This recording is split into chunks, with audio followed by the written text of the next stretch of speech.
के द्वारा आयोजित कार्यक्रम में मां भगवती के प्रांगण में आज हम सभी लोग उपस्थित हैं और यह देश देवी देवताओं का देश है। यह देश पूजा पाठ करने वालों का देश है। यह देश साधु संतों का देश है और यह देश मंदिर और मठ का देश है। और स्वाभाविक है कि मां दुर्गा के प्रांगण में इस प्रकार का कार्यक्रम का आयोजन करना हम सबों का सौभाग्य है। मां के दरबार में आकर के हम सभी उपस्थित हुए, जयकारा लगाने का काम कर रहे हैं। एक बार नारा लगाएंगे, दुर्गा मैया की, दुर्गा मैया की।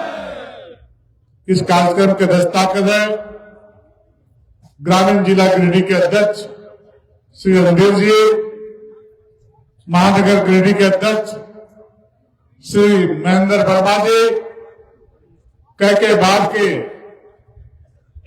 विधायक रहे वरिष्ठ नेता आदरणीय नागेंद्र जी,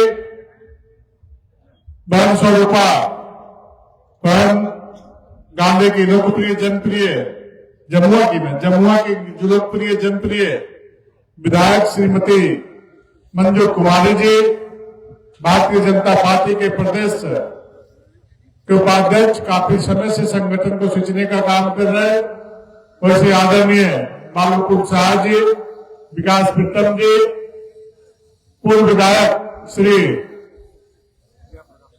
जयप्रकाश वर्मा जी, गिरिडीह के पूर्व विधायक निर्भय जी, लक्ष्मण जी, अशोक उपाध्याय जी, सुरेश साहू जी, जगन्नाथ पाठक जी, बिल्कुल छिपे हुए दिख रहे हैं, नन्नू मरांडे जी, और इधर दिलीप वर्मा जी, निवर्तमान जिलाध्यक्ष महादेव दुबे जी, दिनेश यादव जी, सुरेश साहू जी, चुन्नू कांत जी और सभी बैठे हमारे वरिष्ठ कार्यकर्ता मित्रों, भाइयों और बहनों, देवी स्वरूपा देवी माताएं, पत्रकार मित्रों,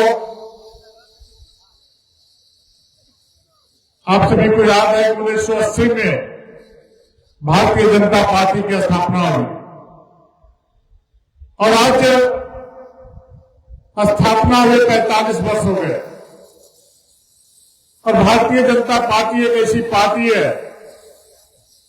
जो किसी भी कार्यकर्ता को जमीन से उठा करके आसमान पर ले जाने का काम करती है। और 45 वर्षीय युवा बिहार के मंत्री रहे, विधायक रहे, कई बार विभिन्न राज्यों का प्रभारी रहे, राष्ट्रीय स्तर का संगठन में जिम्मेदारी संभाले आदरणीय नितिन नवीन जी को 45 वर्ष की उम्र में भारतीय जनता पार्टी ने राज्य ने देश के बागडोर संगठन का सौंपने का काम किया। है भारतीय जनता पार्टी की खूबसूरती। आज सभी कार्यकर्ता यहां पर बैठे हुए हैं,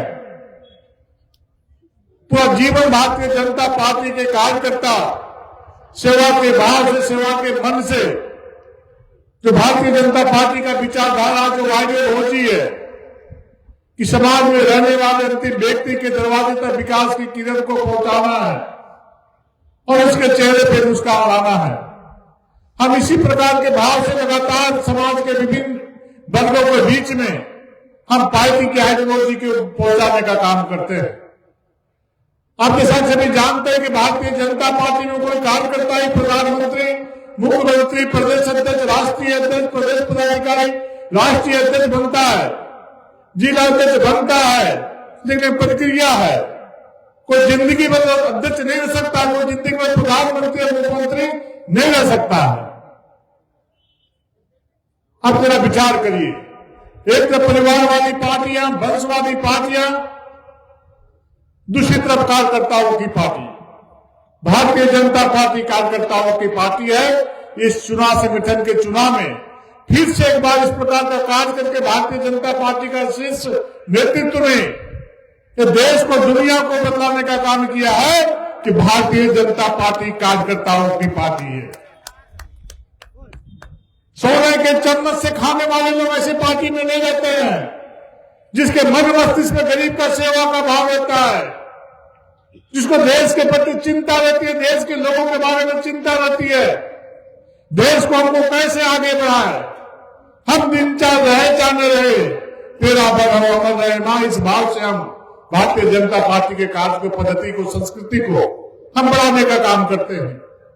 मैं तो देखा हूं, अपने आप को देखता हूं कि जब मैं जंगल से लकड़ी लाने का काम करता था, बड़े स्कूल जाने से पहले बकरी चरा के आता था, खेत में कियारी बोने का काम करता था, रोपा के समय हल और मेड़ चलाने का काम करता था। मैं सपने में कभी नहीं सोचा था कि जिला प्रदेश अध्यक्ष कभी मैं बन सकता हूं। तो अगर मेरा गांव जन्म में हुआ, आज भी गांव में ही रहता हूं। और वैसे कार्यकर्ता के रूप में भारतीय जनता पार्टी ने मुझे भारतीय जनता पार्टी का प्रदेश अध्यक्ष बनाने का काम किया है। तो मैं लगातार देखा हूं, आदित्य साहू प्रदेश अध्यक्ष नहीं बना है, भारतीय जनता पार्टी का एक एक बूथ स्तरीय कार्यकर्ता आज प्रदेश अध्यक्ष बना है। क्योंकि जिस प्रकार से हम लोगों ने संगठन को लंबे काल से बिना किसी स्वार्थ के सींचने का काम किया, काम करने का काम किया है। भारतीय जनता पार्टी में कोई कार्यकर्ता ऐसा सोचता है कि एक पद मिलेगा तभी मैं काम करूंगा, तो कार्यकर्ता मन में सोच ले कि वैसे कार्यकर्ता को कभी पद नहीं मिलता है। जो कार्यकर्ता सेवा के भाव से संगठन के कार्य को करने का काम करता है, वैसे कार्यकर्ता को बिना मांगे पार्टी उनके दरवाजे पे जाकर के पद देने का काम करती है। ये भारतीय जनता पार्टी है। ये भारतीय जनता पार्टी लोग बोलते हैं party with the difference, Bharatiya Janata party अन्य पार्टियों से भिन्न है। ये बार बार कह के बाद भारतीय जनता पार्टी ने उस प्रकार के कार्यों को करके लोगों को बतलाने का काम किया है। मित्रों, आज ये सम्मान का समय नहीं है, आज संघर्ष करने का समय है। इस प्रकार से राज्य में चलने वाली सरकार जो लगातार झारखंड को पीछे ढकेलने का काम कर रही है, आप जरा याद करिए 2014 से 19 यही झारखंड था, किस प्रकार के सारे विकास के कार्य तेजी के साथ बढ़ रहे थे। लॉ एंड ऑर्डर चुस्त और दुरुस्त था। यही गिरिडीह का शहर था, गिरिडीह के पुलिस लाइन से बंदूक और गोलियां छीन करके उग्रवादी भागने का काम करते थे। आज वही गिरिडीह है, फिर उसी तरह का यहाँ पर माहौल बनाने का काम किया जा रहा है। लेकिन जब 2014 से 19 के बीच में रघुवर दास की सरकार चली, उग्रवादी भी अपने बिहार छोड़ के, झारखंड छोड़ के भागने का काम किए, गुंडागर्दी समाप्त हुई, विकास के सारे कार्य तेजी से बढ़ने लगे। लेकिन जैसे 2019 का सत्र समाप्त हुआ, जब से झारखंड मुक्ति मोर्चा के नेतृत्व में कांग्रेस की सरकार बनी, तब से लेकर अब तक तो झारखंड का हाल बना के रखा है। अब जरा विचार करिए किस प्रकार से जमीन की लूट हो रही है, किस प्रकार से अपराधियों के द्वारा तांडव मचाए जा रहे हैं, किस प्रकार से बेटी और बहनों के साथ अन्याय अत्याचार किया जा रहा है, किस प्रकार से युवाओं को मुंह से रोजगार छीनी जा रही है, किस प्रकार से दिन दहाड़े राजधानी रांची में दुकानों में घुस करके डकैत बंदूक की नोक पर डाका डालने का काम कर रहे हैं। जरा विचार करने की आवश्यकता है। एक तरफ अवैध अवैध खनन हो रहा है, बालू की तस्करी हो रही, कोयले की चोरी हो रही है, लोहा का चोरी हो रहा है, तो दूसरा उद्योग चल पड़ा है झारखंड में। अपहरण की घटना हो रही है, बड़े पैमाने पर अपहरण की घटना हो रही है। रांची में मैं देखा कि 10 दिनों से 2 बच्चे प्रियंका प्रियांशु लापता थे। तो भारतीय जनता पार्टी महान कार्यकर्ताओं ने कहा कि जाकर के एसपी कार्यालय घेरने का काम करो, वो ठप करने का काम करो। जैसे एसपी कार्यालय घेरा गया, दोनों बच्चे 2 दिन के अंदर भारतीय जनता पार्टी के कार्यकर्ताओं को वैसे उनके मां पिता के आंगन में पहुंचाने का काम प्रशासन के लोगों ने किया। उसी प्रकार से मैं जहां रहता हूं, मामले में पुलिस वालों ने कहा उस परिवार को 2 महीने से बच्चा फरार था, लोग को बतला नहीं रहे थे कि कहीं पुलिस को बच्चे को कोई मार न दे। मैं उसके घर पे गया, जैसे पता चला, हमने एसपी से बात किया, थानेदार से बात किया कि यदि 1 सप्ताह के अंदर बच्चा बरामद नहीं हुआ तो रांची ठप कर देंगे, रांची बंद कर देंगे। नतीजा क्या हुआ कि 24 घंटे के अंदर उस बच्चे को गरीब माँ बाप के सामने पुलिस को सुपुर्द करना पड़ा, सुपुर्द किया। अब इस प्रकार की घटना को कौन करवा रहा है? कल मैं जमशेदपुर गया था, आदरणीय रघुवर दास जी, आदरणीय अर्जुन मुंडा जी, गोस्वामी जी, सारे लोग थे। यहाँ पर गांधी परिवार का घर है, बगल में एसपी का आवास है, डीसी का आवास है, प्रमुख उद्योगपति हैं। उनके बच्चों को विगत 12 दिनों से अगवा करने का लोगों ने काम किया है। कोडरमा में 1 महीने से एक बच्चा अगवा है, कोई अता पता नहीं है। बगल में बोकारो में जब हम लोग रिकवर कराए बच्चों को, तो कोडरमा की भी माता भी रखते हुए आई न्यूज 11 में। उन्होंने कहा कि बेटा, मेरी भी बेटी विगत 5 साल 2 महीने से लापता है। भारतीय जनता पार्टी से मेरी उम्मीद है कि भारतीय जनता पार्टी के कार्यकर्ता मेरे साथ देंगे तो मेरी बेटी भी सकुशल मेरे घर में आने का काम करेगी। इस प्रकार से मैं कहना चाहता हूं कि आज सरकार पर लोगों को विश्वास नहीं है। यदि किसी पर विश्वास है तो भारतीय जनता पार्टी के कार्यकर्ताओं पर विश्वास है, भारतीय जनता पार्टी पर विश्वास है। क्योंकि सर्वे अटल बिहारी वाजपेयी जी ने जिस सौंदर्य सपने के साथ इस राज्य का निर्माण करने का काम किया था, जो सपने थे, उनके सपने को धूल दूषित करने का काम हेमंत जोगी सरकार ने करने का काम किया है। विकास के सारे काम ठप पड़े हैं, ठेकेदार काम कर रहा है लेकिन उसको पैसे नहीं मिल रहे हैं। आखिर झारखंड जा कहा रहा है? अभी हाल ही में सुना कि देवगढ़ जा रहे हैं कि देवगढ़ के लालगढ़ में हमारे दलित परिवार के लोग ढोली मामला है, वहां पर काली मंदिर जो बना हुआ था उसको रिपेयरिंग करने का लोग काम कर रहे थे। ढलाई हो गया, प्लस्तरा चल रहा था, उसी में एक समाज विशेष के लोग उनको दूर दूर से गालियां देने लगे। पेट उनको नहीं भरा, संतुष्ट नहीं हुआ, फिर पत्थरबाजी करने लगे, फिर भी मन नहीं भरा। उसके बाद उन दलित परिवार के घरों में घूस घूस करके हमारे युवा भाइयों को, माताओं को, बहनों के साथ, भाइयों के साथ मारपीट करके लहू लुहान करने का काम किया। मैं इस मंच के माध्यम से कहना चाहता हूं, लालगढ़ को लाजखंड तुम नहीं बना सकते हो। अगर एक भी दलित परिवार, कमजोर परिवार है तो उसके परिवार के साथ भारतीय जनता पार्टी का एक एक कार्यकर्ता खड़ा है, और किसी दलित परिवार के साथ अन्याय अत्याचार हुआ तो भारतीय जनता पार्टी पूरे प्रदेश के कार्यकर्ता देवघर में जाकर के प्रशासन का हुक्का बंद करने का काम करेंगे। और यदि तुम अन्याय अत्याचार दलित परिवार के साथ करने का काम किया तो झारखंड को कोई जलने से बचा नहीं सकता। झारखंड को जलने से बचा नहीं सकता। झारखंड में एक एक कार्यकर्ता सड़कों पर उतर करके स्कूल कर्मी सरकार का विरोध करने का काम करेगी। आज कैसा शासन और प्रशासन आप चलाने का काम कर रहे हैं, कैसी सरकार आपकी है। एक तरफ बाबा भीमराव अम्बेडकर जी के आप श्रद्धांजलि देकर के, संविधान की पुस्तक लेकर के आप सड़कों में चलते आओ, और संविधान निर्माता बाबा अम्बेडकर के वंशजों के साथ घूस करके आप तुष्टिकरण की राजनीति करके उनके परिवार के पीछे दहशत पैदा करके खून खराबा करने का काम करते हो। कैसा तुम श्रद्धांजलि देने का काम करते हो? इस पर विचार करने की आवश्यकता है। किस प्रकार से वोट के लालच में सरकार हमारे कमजोर वर्ग के लोगों को दबाने का काम कर रहा है, विचार करने की आवश्यकता है। क्योंकि गिरिडीह बहुत राजनीतिक दृष्टिकोण से सजग जिला है। आप सभी कार्यकर्ता बहुत देर से पर बैठे हुए हैं। मैं सभी कार्यकर्ता मित्रों से कहना चाहता हूं, किस प्रकार से कांग्रेस के लोगों को ड्रग पैसा खाने का आदत पड़ा हुआ है। अभी VP जी राम जी, आप सभी लोग जानते, कितना लोग जानते हैं VP जी राम जी अभी मोदी जी ने कानून बनाने का काम किया है। चूंकि मोदी जी गरीब परिवार से निकले हुए व्यक्ति हैं, उन्होंने गरीबी में जिया है, गरीबी में पला है, गरीबी में बढ़ा है, गरीबी को नजदीक से देखने का काम किया है। इसलिए विगत 11 वर्षों से यदि उनकी योजनाओं को केंद्र बिंदु होता है तो गांव का गरीब, किसान, मजदूर, लाचार, शोषित, वंचित सभी समाज सभी वर्ग होता है। और सबकी दरवाजे पर विगत 11 वर्षों से विभिन्न प्रकार की कल्याणकारी योजनाओं के माध्यम से कोई ऐसा घर नहीं है जिनके दरवाजे पर मोदी जी ने दस्तक नहीं दिया है। 140 करोड़ लोगों को अनेक प्रकार की योजनाओं से लाभान्वित करने का काम किया है। किसी के दरवाजे में कोई नहीं खड़ा है, लेकिन मोदी जी भाई और बेटा और भतीजा बन करके उनके दरवाजे पे खड़ा है।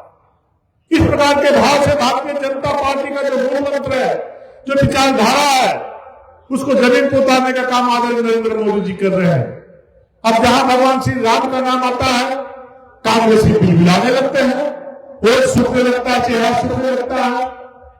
ये गजब हालत है। भगवान राम पुरुषोत्तम मेरे राम है, मेरे भगवान है, उनकी हम आराधना करते हैं, लेकिन वोट के खातिर वो लोग भगवान श्री राम का विरोध करना किसी भी अवसर पर चुकते नहीं। अभी भी जी राम जी है क्या? ये मनरेगा में होता क्या था कि बिना काम किए हुए ब्लॉक से टेंडर के माध्यम से दलाल और बिचौलिया माफिया पैसा निकालने का काम करते थे। काम होता ही नहीं था और पैसा निकल जाता था। मोदी जी कहेगा कि ना वो खाएंगे ना किसी को गरीब का पैसा गरीब का हाथ खाने देंगे। गरीब का जो हक है, मजदूर का हक है, किसान का जो हक है, उसका हक उसी को मिलेगा। उसका हक को छीनने का अधिकार किसी को नहीं है।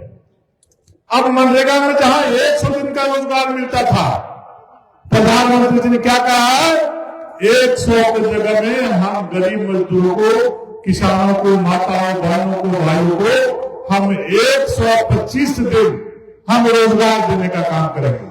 ये अच्छा है कि खराब है? तो बता दीजिए आप लोग। तो हाथ उठा बोले अच्छा है कि खराब है?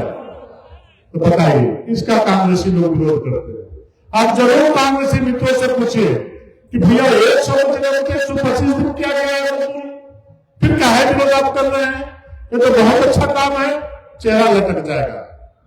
ये प्रावधान किया गया है कि कानून में कि यदि हम 125 दिन हम लोगों को रोजगार नहीं दे पाए तो हम उसको बेरोजगारी भत्ता देने का काम करेंगे, केंद्र सरकार राज्य सरकार मिलकर। आप बताइए कानून अच्छा है कि नहीं है? ये बात गांव भर में सब लोगों को बताइए, दो चुनाव में बैठ के बताइए। मोदी जी ने सोचा कि कटनी के समय 1 महीना और धान रोपने के समय 1 महीना, मजदूर कहीं भी रहता है तो गांव चला आता है और अपना खेती काम करता है, और यदि अधिक पैसा मिलता है तो दूसरे के यहाँ काम करने चला जाता है। तो इसलिए कटनी के समय, धान कटनी के समय में और धान रोपने के समय भी हम 1-1 महीना इस योजना को बंद करेंगे। ये अच्छा है कि खराब है? बताइए। अच्छा है ना? तो हाँ, तो भाई अच्छा है कि नहीं भैया? ये बात आप ही लोगों को गांव में बताने की आवश्यकता है। जैसे हम आगे गिरिडीह बता रहे हैं, तो आपके गिरिडीह कार्यकर्ताओं को एक प्रखंड के लिए गांव में जाकर बताने की आवश्यकता है।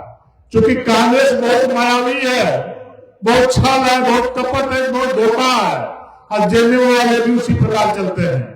तो जब तक अच्छी बातों को जनता के बीच में जाकर के नहीं बतलाएंगे कि आपके हक के लिए मोदी जी इस प्रकार का कानून बनाया है, तो वो लोग जाएंगे, वो बनाएंगे, जिसे वोट ठक लेते हैं, 2-2 बार से ठक लिए, काम कुछ नहीं किए लेकिन वोट ठक लिए। तो इससे भी कहे वो ठक नहीं ले, ऐसे इसलिए लोगों को थोड़ा बढ़िया से हिसाब किताब चुकता करने की आवश्यकता है। मोदी जी ने क्या कहा, हम हर योजना को जियो टैग करेंगे। अब जिस योजना का जियो टैग हो जाएगा वहां पर काम दिखेगा ही दिखेगा, नहीं काम होगा तो काम नहीं दिखेगा। हम AI से टैग करेंगे, हम AI से जोड़ेंगे, हम दुनिया के किसी भाग में रहेंगे, हम AI को पूछेंगे तो तुरंत योजना काम हो जाएगा तो काम दिखेगा, नहीं काम होगा नहीं दिखेगा। इसलिए मोदी जी के राज में लूट की छूट नहीं है, चोरी किसी को नहीं करने देंगे मोदी जी, क्योंकि गरीब माँ बाप का बेटा है। गरीबी को बहुत नजदीक से देखे हैं। उनकी माँ बगल के घर में जाकर के दाई का काम करती थी, बर्तन मारने का काम करती थी। उस माँ का लाल है मोदी जी। एक एक कर्ण, एक एक क्षण का शरीर गांव का गरीब किसान मजदूर पर समर्पित है। इस भाव से मोदी जी सेवा करने का काम कर रहे हैं। अब जरा विचार करें कि जो गांव में बाजार जाने के लिए सड़क नहीं है, कि पहला बार प्रावधान किया गया है कि यह पक्का सड़क गांव से बाजार के बीच अब सड़क का निर्माण कर सकते हैं। आप तालाब का प्रगति कर सकते हैं, आप जल संरक्षण के लिए काम कर सकते हैं, आप लोहा का निर्माण कर सकते हैं। अगर यदि जल का कटाव हो रहा है नदी से, डैम से, कहीं से भी, उसको भी पानी का कटाव को रोकने के लिए हम मनरेगा का पैसा खर्च कर सकते हैं। हम 50% से अधिक पैसा ग्राम सभा में तय करके हम पक्का काम कर सकते हैं। इस प्रकार का प्रावधान करने का काम जी राम जी के माध्यम से किया गया है। अब जिनको लूटने से बंद किया जा रहा है, इसको लूट की छूट नहीं हो रही है, इस कानून का विरोध करने का काम कर रहे हैं। ऐसी परिस्थिति में भारतीय जनता पार्टी के कार्यकर्ताओं की जिम्मेवारी बनती है। मेरे पत्रकार मित्र भी यहाँ पर बैठे हुए हैं, आप भी इस देश के प्रमुख नागरिक है, दिल्ली के नागरिक है, तो अच्छे कामों की चर्चा जरूर करना चाहिए। आपकी भी जिम्मेवारी बनती है, आपका भी दायित्व बनता है, हर वो अच्छा काम का चर्चा करना चाहिए, समाचार पत्र में जाना चाहिए जो अच्छे काम होते हैं।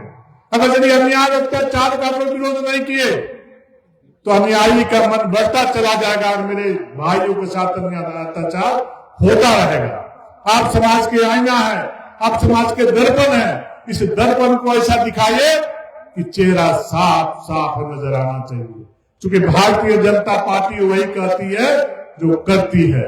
ठगने वाली पार्टी भारतीय जनता पार्टी ने है। भारतीय जनता पार्टी का इतिहास रहा है, चाहे सरदार अटल जी हो, चाहे आदरणीय मोदी जी हो, जो कहा है उसे पूरा किया है। मैं एक बात बताना चाहता हूं, जब राज्य के धरती पर 2000 से पहले मोदी अटल जी आए थे, हम जिला में मैं उसमें उपाध्यक्ष था, गांव से लोगों को ले जाने की जिम्मेवारी हम लोग को मिली थी। उस क्षेत्र से बहुत बड़ी सभा हुई थी, तो अटल जी ने कहा था कि आप मुझे सांसद दो, हम तुम्हें झारखंड देंगे। सांसद भी मिला, और जब केंद्र में सरकार बनी तो यहाँ के माननीय सांसद और कुछ प्रमुख नेता अटल जी के पास गए कि सर आपने तो कहा था कि आप मुझे सांसद दो, मैं आपको झारखंड दूंगा, अभी तक हम लोग को राज नहीं मिला। अटल जी कुछ देर चुप रह गए, फिर अटल जी बोले कि मेरा नाम क्या है। तो सब लोग सब पका गए, क्योंकि वरिष्ठ नेता पूछे, प्रधानमंत्री जी बोल रहे हैं, सब चुप हो गए। फिर बोले कि मेरा नाम क्या है, फिर कोई नहीं बोला, फिर बोले कि मेरा नाम क्या है। तो एक दो आदमी डर से बोले कि अटल जी, अटल बिहारी वाजपेयी जी। अटल जी ने क्या कहा जानते हैं कि मैं तब भी अटल था, आज भी अटल हूं, बोल के आया हूं झारखंड दूंगा, उस बात में कायम हूं, आपको झारखंड राज्य अलग करके दूंगा। इस प्रकार के भाव से इस राज्य का निर्माण करने का काम किया गया, और जिस प्रकार से दोनों हाथ से इस राज्य को बेरहमी के साथ लूटने का काम किया जा रहा है, गुंडे, मवाली, अपराधी, करिया मुंडा जैसे लोग को फोन से धमकी दे रहे, झारखंड कहां गया? अब जरा विचार करिए, पद विभूषण से सम्मानित करिया मुंडा, इस राज्य के घर वाले 8 बार के सांसद है, केंद्रीय मंत्री है, राज्य में विधायक है, और इस महापुरुष को धमकी दिया जा रहा है। तो जब करिया मुंडा को धमकी दे सकता है, तो इस राज्य में रहने वाला अपराधी आपको भी धमकी देगा और हमको भी धमकी देगा। तो इसे ऐसा धमकी किसी को नहीं आए, इसलिए भारतीय जनता पार्टी के आइडियोलॉजी को, विचारधारा को एक लोगों तक पहुंचाना चाहिए, और भारतीय जनता पार्टी के कार्यकर्ताओं पर, भारतीय जनता पार्टी को भी, इस देश और इस राज्य की जनता किसी को विश्वास है तो आज भी भारतीय जनता पार्टी के प्रति विश्वास और भरोसा है। और ऐसे लोग जो जेल में कांग्रेस के लोग झारखंड के आंदोलन को बेचने का काम करते थे और खरीदने का काम करते थे, आज वही लोग दुर्भाग्य से सत्ता पर बैठे हुए हैं। ऐसे लोगों से विकास की कल्पना नहीं कर सकते हैं, सोच नहीं सकते कि राज्य का कभी विकास करेंगे। इसलिए मैं सभी कार्यकर्ताओं से कहना चाहता हूं, एक बहुत बड़ा चुनौती का समय आ रहा है, नगर निगम का चुनाव आ रहा है। जरूर आप लोग विचार करके एक कार्यकर्ता को सभी लोग समर्थन दे करके, जो जीतने वाला कार्यकर्ता लगता है, मैं आप सबों से प्रार्थना करता हूं कि जेल में कांग्रेस का जो कार्यकर्ता उठे उसका जमानत जब्त करवा दीजिए। तुम सभी धोखेबाज हो, तुम ठगने वाले लोग हो, तुम प्रेम करने वाले लोग हैं, और भारतीय जनता पार्टी जो करती है और करती है, और किसी एक कार्यकर्ता को समर्थन दे करके उसको जिताने का काम करिए। मैं सुना हूं कि यहाँ के माननीय मंत्री जी यहीं के आने वाले हैं, वो भी हमारे कार्यकर्ताओं पर झूठे आरोप लगाकर केस मुकदमा करने का काम करते हैं। लेकिन अन्याय का अंत होता है, विश्वास के लिए बहुत बुजुर्ग लोग भी हैं, सभी लोग जानते हैं, लंबा अनुभव आप लोगों को है। राजनीतिक पद सरकारें आती है जाती है, पद आता है जाता है, लेकिन पद के गुरूर में इतना पागल मत हो जाए मंत्री जी कि बेगुनाहों को बेवजह केस में फंसा करके जेल भेजने का काम नहीं करिए। तो वक्त आएगा तो आपको भी जेल भेजने का काम भारतीय जनता पार्टी के कार्यकर्ता करने का काम करें। पद के गुमान में मत रहिए, मैं इस मंच के माध्यम से कहना चाहता हूं कि हमेशा शिकायतें आती है कि कार्यकर्ताओं को झूठे मुकदमे मंत्री जी जेल भेजने का काम कर रहे हैं, फंसाने का काम कर रहे हैं। मैं उसे कार्यकर्ताओं को भरोसा दिलाने का काम कर रहा हूं।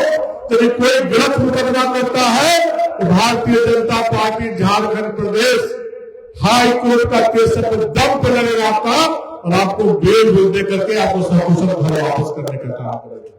आपके साथ भारतीय जनता पार्टी झारखंड प्रदेश पूरी मुस्तैदी के साथ खड़ा है। आप आगे बढ़िए, पार्टी आपके साथ खड़ी है। हर अन्याय अत्याचार का विरोध करिए। ये जीवन एक ही बार मिलता है, फिर दोबारा पता नहीं इस धरती पर हम लोग कब आएंगे नहीं आएंगे, कोई नहीं कर सकता है। इसलिए जितना समय हम लोग के पास है, हम अच्छे काम में लगाने का काम करिए, अच्छे लोग को जिताने का काम करिए, ताकि इस गिरिडीह का विकास तेजी के साथ हो। यही आग्रह करते वाणी को विराम देता हूं। बहुत बहुत धन्यवाद।